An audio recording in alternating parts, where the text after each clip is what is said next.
మొదటి సంవత్సరం మాల ధరించిన వారిని కన్యస్వామి అంటారు.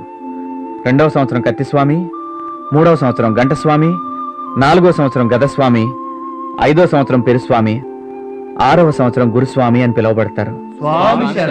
గురుస్వామిగా ఇతరులకు మాలధారణ చేయాలంటే అయ్యప్ప స్వామి చరిత్ర, పూజా విధానం, ఆచార నియమాలు సంపూర్ణంగా తెలిసి ఉండాలి. సంకీర్తనలు, శరణఘోష కంఠస్థం కావాలి.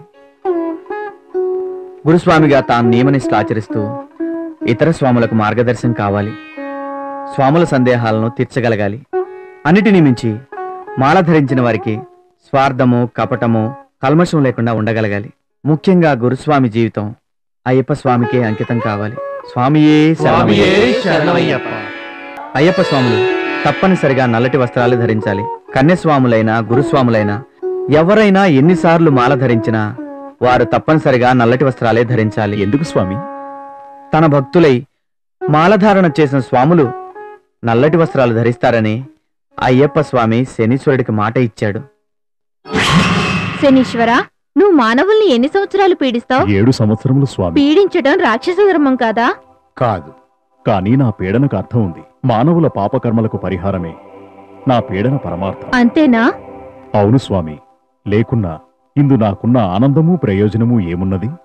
అయితే నా భక్తులైన వారు మాత్రం 7 సంవత్సరములకు బదులు మండల దినములు మాత్రమే నీ చేత పీడింపబడి విముక్తులవుతారు.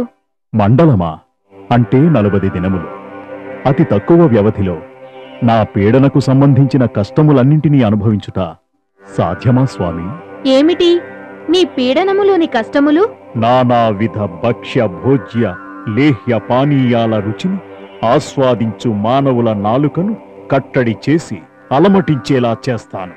నా భక్తులు పరిమితమైన ఆహారాన్ని రోజుకు ఒక్కసారి మాత్రమే భుజిస్తారు. పట్టుపాన్పుల మీద హాయిగా నిద్రించు వారిని కట్టెల చితికి చేరుస్తాను.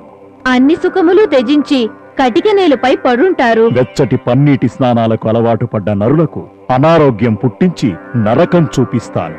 చన్నీటి స్నానాలతో ఆరోగ్యాన్ని పెంచుకుంటారు. కట్టుకోను బట్ట, కాళ్లకు చెప్పులు లేకుండా చేసి నఖకేశ సంస్కార విహీనులుగా, దరిద్రులుగా తిప్పుతాను.